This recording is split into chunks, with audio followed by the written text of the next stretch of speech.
Tuhan sertamu dan sertamu juga. Inilah Injil Yesus Kristus menurut Santo Lukas. Dimuliakanlah Tuhan. Pada suatu ketika, Yesus bersabda kepada orang banyak, "Apabila kalian melihat awan naik ke sebelah barat, segera kalian berkata, akan ada hujan. Dan hal itu memang terjadi. Dan apabila kalian melihat angin selatan tertiup, kalian berkata, hari akan makin panas." Dan hal itu memang terjadi. Hei orang-orang munafik, kalian tahu menilai gelagat bumi dan langit. Tetapi, mengapa tidak dapat menilai zaman ini? Dan mengapa engkau tidak memutuskan sendiri apa yang benar? Jika engkau dan lawanmu pergi menghadap penguasa, berusahalah berdamai dengan dia selama di tengah jalan.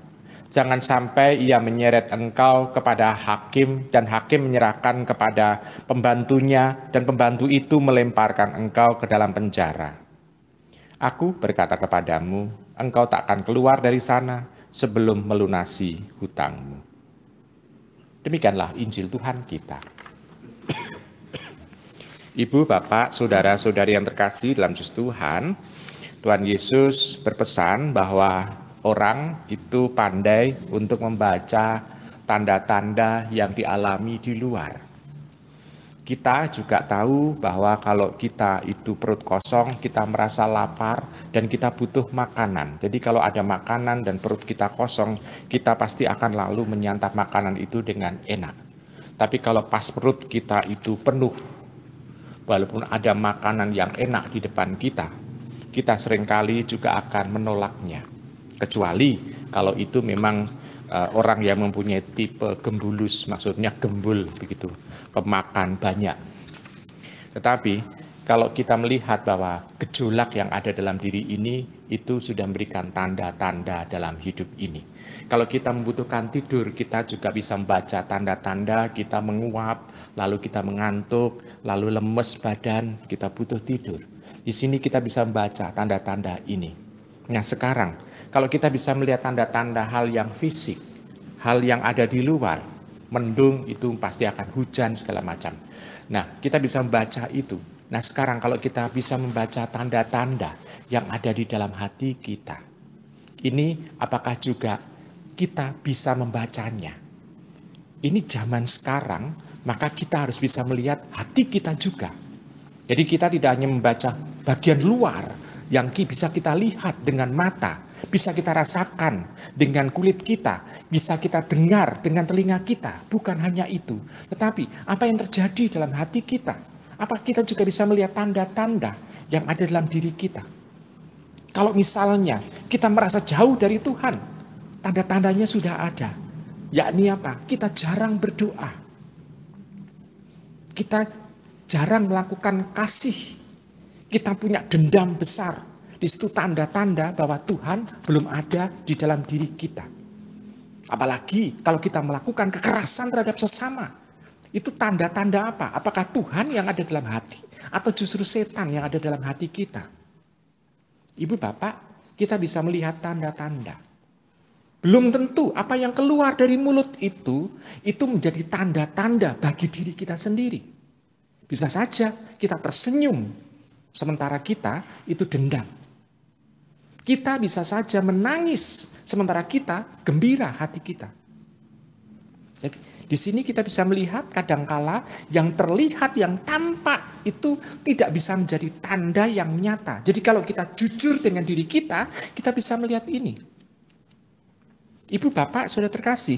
Jadi tafsiran dari kitab ini bukan berarti bahwa tanda-tanda akhir zaman sudah datang. Sang Sabda, Sang Firman, Yesus sendiri mengatakan bahwa yang tahu adalah Bapa. Kenapa? Karena dia firman Allah, yaitu suara yang keluar dari Allah. Itu tergantung dari pikiran dan hati Allah sendiri. Jadi Sang Firman itu sendiri, itu akan manut bersama dari Bapa sendiri. Jadi kalau ada orang yang melihat bahwa, sudah ada situasi seperti ini, seolah-olah itu antikristus atau dajjal itu keluar, berarti sudah mau kiamat. Orang yang omong seperti itu seolah-olah dia menjadi Allah dalam hidup ini. Jadi bukan masalah itu, tapi lebih kita mencoba untuk membaca tanda-tanda yang ada dalam diri kita ini. Nah, ibu bapak sudah terkasih. Nah, orang yang jujur dengan rendah hati, kalau dia melihat tanda-tanda yang ada dalam hidup ini, dia akan mencoba untuk lebih luruh, lebih tidak memperlihatkan gelagat yang membuat orang merasa gelisah. Kenapa? Karena orang itu akan rendah hati. Dia akan jujur dengan dirinya sendiri. Dia mencoba untuk melihat bahwa hatinya ini mau dibuat sebagai istana bagi kehadiran Tuhan. Nah, sedangkan kita itu seringkali kalau hanya melihat gejala yang ada di luar dengan dendam, dengan istilahnya itu menjauh dari orang, lalu menyakiti orang lain, membuat kekerasan, itu bukan tanda-tanda kebaikan yang kita lakukan, tetapi justru menjadi tanda-tanda bahwa sang maut, kegelapan menguasai hati. Maka kalau kita mencoba dengan jujur, kita mencoba apakah kita bisa mampu untuk mengampuni orang, kita bisa mengasihi orang yang telah menyakiti hati kita, apakah kita bisa memeluk juga dengan tulus anak yang mungkin sudah menyakiti hati kita, atau orang tua yang sudah menyakiti hati kita.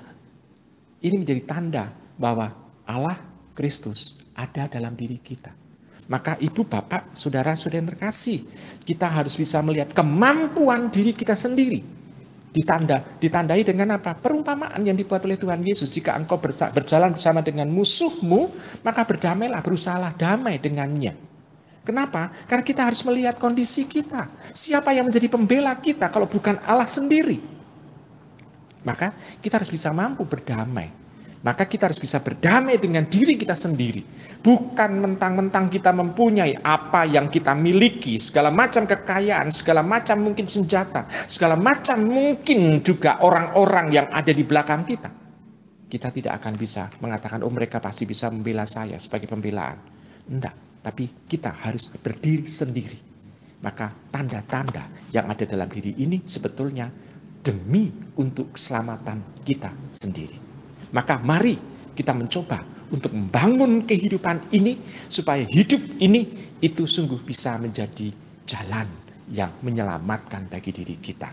Kalau kita bisa membaca tanda-tanda yang ada di dalam hati dan pikiran kita. Selamat merenungkan.